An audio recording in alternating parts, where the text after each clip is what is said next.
या देवी सर्वभूतेषु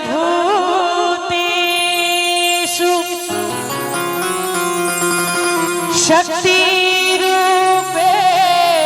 संस्थिता नमस्तस्यै नमस्तस्यै नमस्तस्यै नमो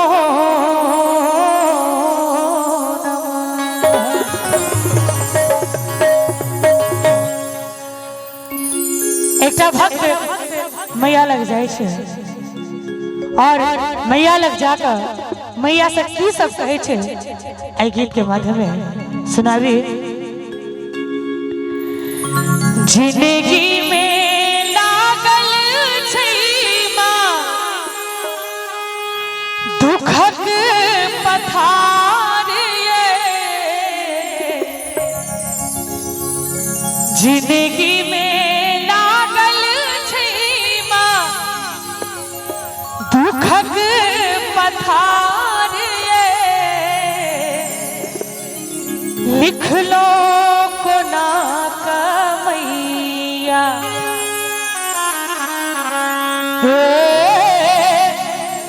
लिख लो को ना कमैया।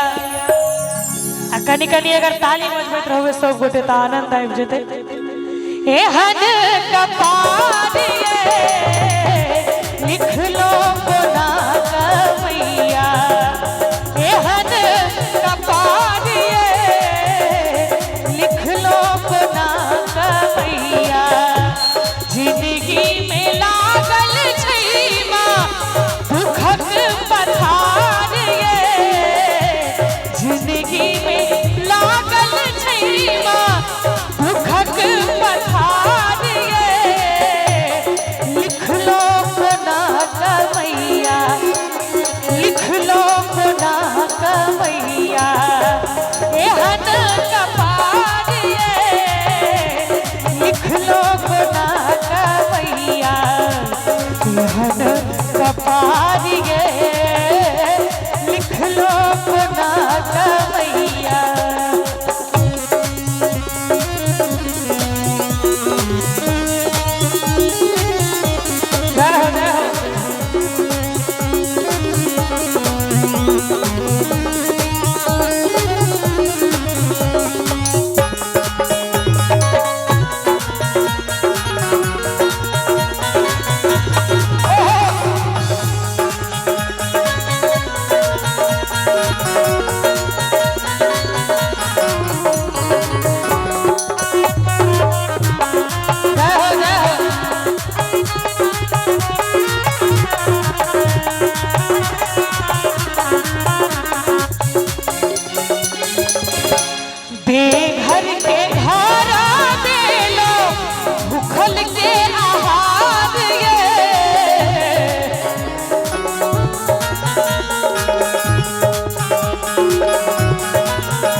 बेघर के घर दे लो भूखल के आहार भजन नीक लागे छे अहाँ सबके जिनका जिनका नीक लागत हो तो हमरा लेल मैया के नाम पर एक बेर दुनू हाथ ऊपर उठा दियो सब गोटे और ताली बजा के हमरा संगे।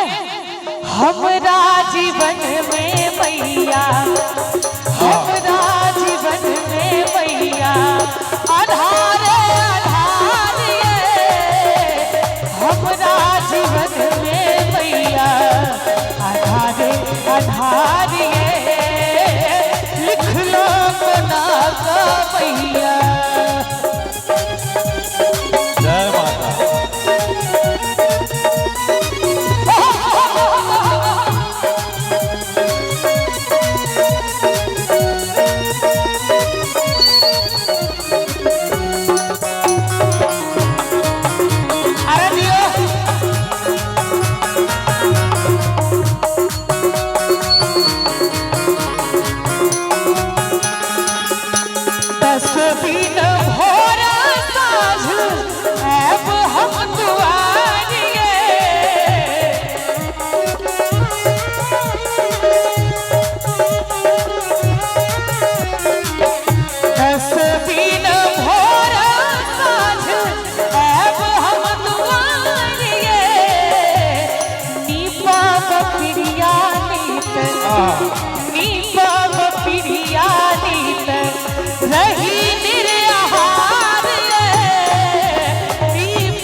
दुखक पथारिए जिंदगी में लागल छै माँ दुखक पथारिए।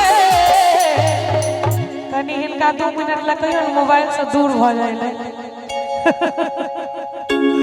बड़ा एक भौम के एकदम चोकरा के मोबाइल देख रहल छै एकदम जगह पर चोट मारल।